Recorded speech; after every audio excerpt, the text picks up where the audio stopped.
যেখানে ইন্টারনেট ব্যর্থ সেখানে বিটচ্যাট সফল। এবার যোগাযোগ হবে নেটওয়ার্ক ছাড়াই, কারণ নতুন এক প্রযুক্তি বদলে দিচ্ছে মেসেজিং এর সংজ্ঞা, যেটি ইন্টারনেট, সেলুলার নেটওয়ার্ক বা স্যাটেলাইট সিগন্যাল ছাড়াই কাজ করতে সক্ষম। বিটচ্যাট অ্যাপটি মূলত ম্যাশ নেটওয়ার্কিং প্রযুক্তির উপর ভিত্তি করে তৈরি। এক্সের প্রতিষ্ঠাতা জ্যাক ডরসি সম্প্রতি এক ব্যতিক্রমী অ্যাপ চালু করেছেন, যার নাম দিয়েছেন বিটচ্যাট। তবে বিটচ্যাট সাধারণ মেসেজিং অ্যাপগুলোর মতো নয়। এটি ব্লুটুথ ও ওয়াইফাই রেডিও সিগন্যাল ব্যবহার করে যোগাযোগ করে এবং প্রতিটি ডিভাইস একটি হাবের মতো কাজ করে। এর মানে একাধিক বিটচ্যাট ব্যবহারকারী যদি একটি নির্দিষ্ট এলাকায় অবস্থান করে, তবে তাদের ডিভাইসগুলো একে অপরের সঙ্গে সংযুক্ত হয়ে একটি স্বতন্ত্র যোগাযোগ নেটওয়ার্ক করে তোলে, যার মধ্য দিয়ে ইন্টারনেট ছাড়াই তথ্য আদান প্রদান করা সম্ভব।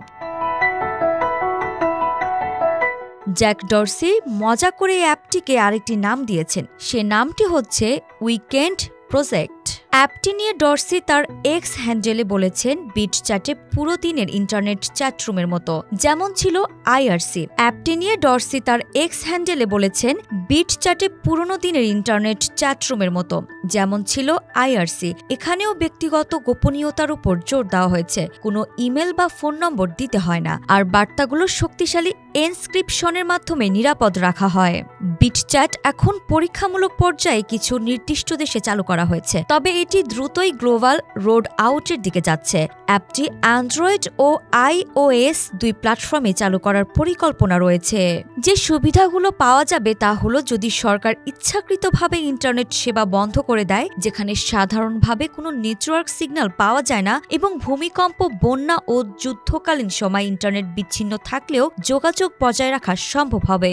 এছাড়া বিটচ্যাটকে আরও শক্তিশালী করার জন্য জ্যাক ডরসি রয়েছে নানা পরিকল্পনা। তিনি বলেছেন, এতে ওয়াইফাই সরাসরি যোগাযোগ করার পরিকল্পনা আছে, যা অ্যাপকে অনেক দ্রুত চালাতে সাহায্য করবে এবং যোগাযোগের দূরত্ব বাড়িয়ে ১০০ থেকে ২০০ মিটার পর্যন্ত নিয়ে যাবে। বিশ্বব্যাপী যখন ইন্টারনেটের উপর নির্ভরশীলতা বাড়ছে, তখন এক নতুন সূচনা করেছে বিটচ্যাট নামের এই মেসেজিং অ্যাপ।